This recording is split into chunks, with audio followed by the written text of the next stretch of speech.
চিল। তো চরমনার পিসা পয়সা বললো, ওনারা রিসিভ করলাম, ওনারা রিসিভ করে তারপর এখান থেকে ওনার মাহফিলে পৌঁছে দিয়ে তারপর আমরা এখান থেকে একবার বের হয়ে যামগা। তো আমাকে আরো একটা ছোট করে গাড়িতে একজোস লাগানো ছিল, তো বলছে এটা ভিডিও করো এখান থেকে, দেখো সার্জেন্ট দাঁড়া রয়েছে, আমরা এখান থেকে একজোস লাগাই ঘুরতেছি।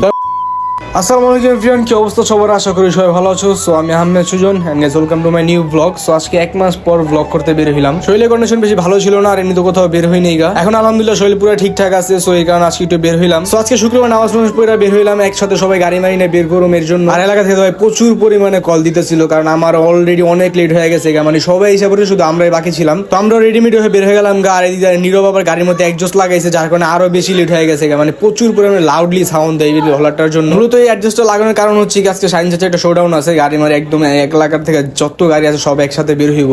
সো যার কারণে অ্যাডজাস্টটা লাগানো হয়েছে, আর প্রচুর পরিমাণে সাউন্ড জাস্ট দেখো।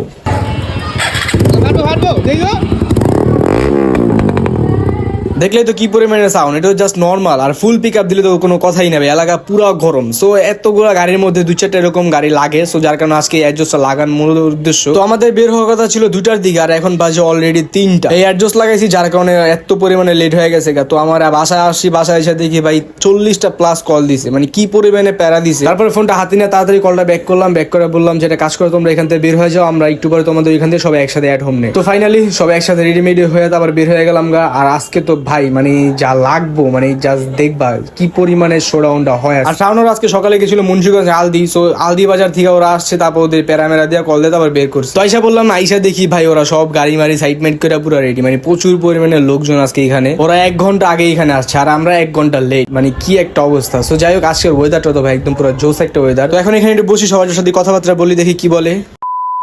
তো অনেকক্ষণ বসে কথাবার্তা বললাম সবার সাথে। এখন আমরা এখান থেকে বের হয়ে যেতে হবো, এখান থেকে বের হয়ে যেতে হচ্ছে বাবুবাজার ব্রিজে। চরমনার পিসাব আসতেছে, সো ওনারে রিসিভ করে আনতে হইব। সো যার কারণে সবাই একসাথে বের হয়ে গেলাম গা। সো চলো যাই, লেটস গো।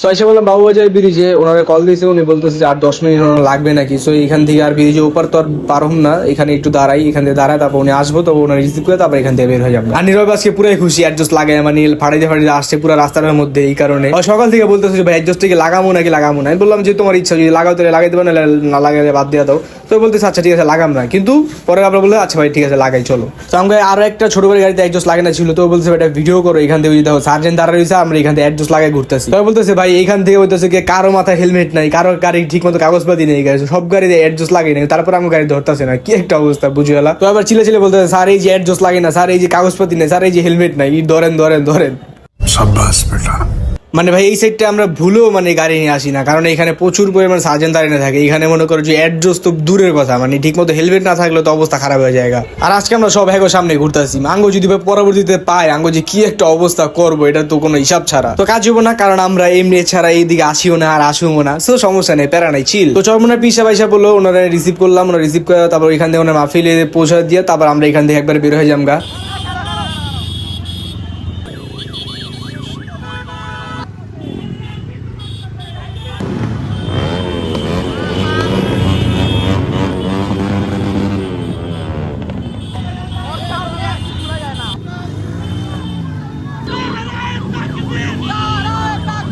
সো যেতেছিলাম, একটা জিনিস দেখলাম, দেখা জিনিস অনেক ভালোই লাগলো। আমরা স্লোগান দিতেছি আর আমাদের সাথে সাথে রাস্তার লোকজন আমাদের সাথে স্লোগান দিতেছে। আমি পার্সোনালি কোনো দল সাপোর্ট করি না, বাট আমার কাছে মনে হইতেছে যে এবার জামায়াত ইসলামরা যদি আসে তাহলে মোটামুটি ভালোই হয়, খারাপ না। কারণ প্রত্যেকবার তো সবাই যে যার মতো দেখাইছে, এবার মতো একটা সাপোর্ট দেওয়া দরকার। সো দেখি কি হয়।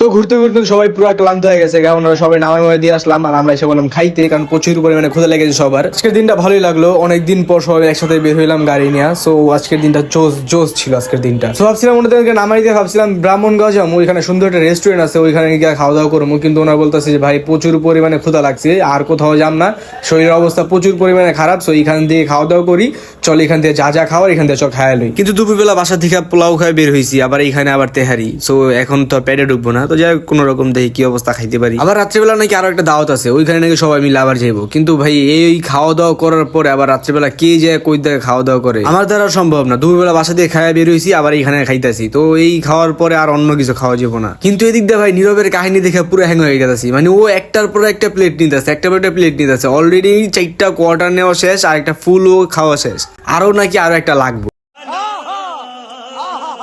ভাই ওর পেটের মধ্যে আছে যে কি ঢুকছে কেমনে। এদিক দিয়ে আমি 1 প্লেট খাইছি, আর একটা কোয়ার্টার নিছি, তাও আবার ওরা জোর করে দিছে, মানে ওইটা খাইতে পুরাপুরি পারতেছিলাম না। আরেক দা ফয়সলে বলতেছে কি খাস না খাস বেটা, তোরা অলরেডি বেটা 6 প্লেট শেষ করে ফেলাম, আর তোরা কি খাস না খাস দোত বেটা।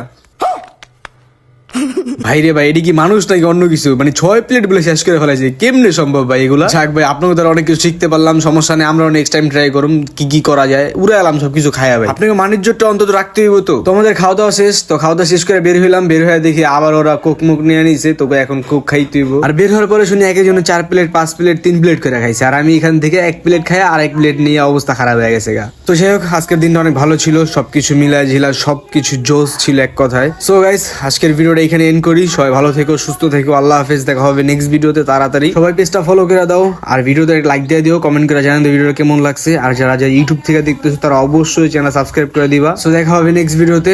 সবাই ভালো থেকো, সুস্থ থেকো, আল্লাহ হাফেজ, বাই বাই।